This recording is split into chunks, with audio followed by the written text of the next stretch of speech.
Hello everybody, welcome to Spinning with Nature. I'm Gary.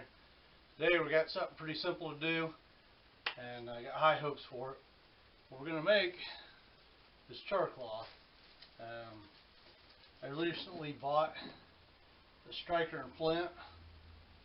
Make a nice little fire. A friend actually supplied me with a nice file striker, a little S-curl and everything, and it works pretty good itself. The problem I have is when I got it, it came with 4 pieces of char cloth. I'd never made char cloth before, so I felt like this is probably a good opportunity to learn how to make char cloth.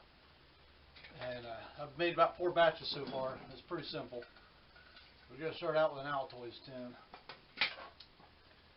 Originally what it looks like, nice empty one. Oh, that's my supply. And you just pop the hole in the top of it, and that allows it to breathe. It will get some buildup over the hole, but you got to clean that off. I got a hole. It's about a 1/16 inch of a hole, a little bit of a knife tip, just enough to let the pressure and smoke out. That's all we're going for. The tools are real simple. The main ingredient for this is 100% cotton material. I was going to cut up a t-shirt, but boy, I really hate cutting up a good t-shirt. So I found these. 80 of these for $1. They're cotton rounds to make up, removing pads is all it is. 100% cotton. 80, for $1 for 80 of these, it's a pretty good deal. So we'll get the camera set up so you can watch all this as it happens, and you don't really have to look at me while I do it. So stick around. Okay, like I said, the first thing we're going to do is an Altoids tin. This one's seems pretty good use so far. Taking these cotton pads and alternating them. You can stack them, but it just seems like it takes longer to do this. So we get about 6 at a time in here, and we're just stacking them and alternating left to right. It's just really simple and easy. I thought it was going to be more of a process than what it wound up being. So we got 6 of those in, and now we're just going to close the top. We're going to set it on a burner, and I'm going to time this. Okay, we'll see how long this takes to make a 6 pad. Just going to turn it on. I got an electric burner out. It goes pretty quick. So once we start getting the smoke going, we're going to check back.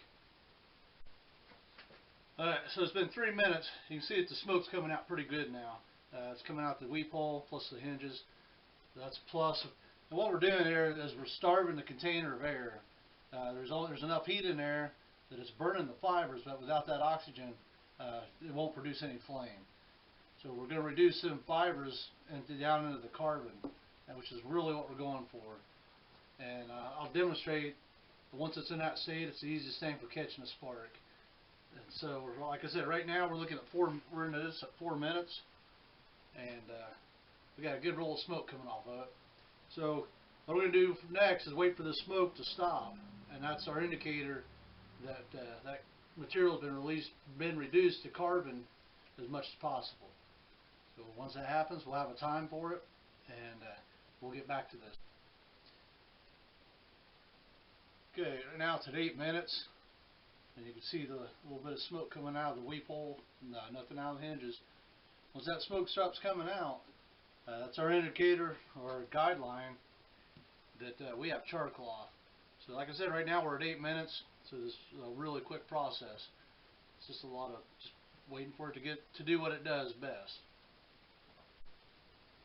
Okay, you can see there's no smoke coming out of the hole right now. So I'm going to just go ahead and turn the burner off. And it was on high. Now you can leave it on here and let it cool down, or we can set it off to the side to cool down. I'll put it off to the side, that way it cools down a little quicker. I can move on to the next batch. You don't want to open as soon as you take it off, because then you'll be introducing the oxygen that you've been trying to keep out of there, and it's going to have the effect you didn't want. So that's going to be about 2 to 3 minutes to let it cool down, and we're going to open it up and try it out. Okay, let's see what we got here. Oh yeah. It comes out nice and black. This is what we started with. This is what we finished with. See the size difference really shrunk us down. For those that haven't used a flint and steel, you gotta try that. I've had a blast with it. I just put the char cloth on the flint, close to the edge. I take the striker.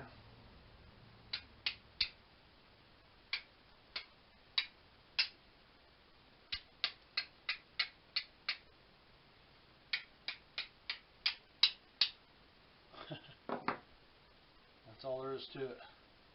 I got an ember in there already.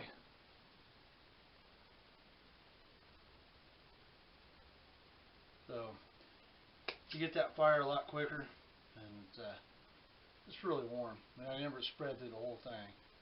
So char cloth is a plus. It worked out good this time. Still got to work on that striking technique. It's not the char cloth's fault. I want to blame it. I really do. It's got to be somehow. The nice thing about these is it fits this little tin that they sent me with the striker. Perfect. So nothing involved in it. Empty Altoids tin, $1. That's plus. This is Spoon with Nature. Then I'm Gary. Thank you for watching. We'll see you next time.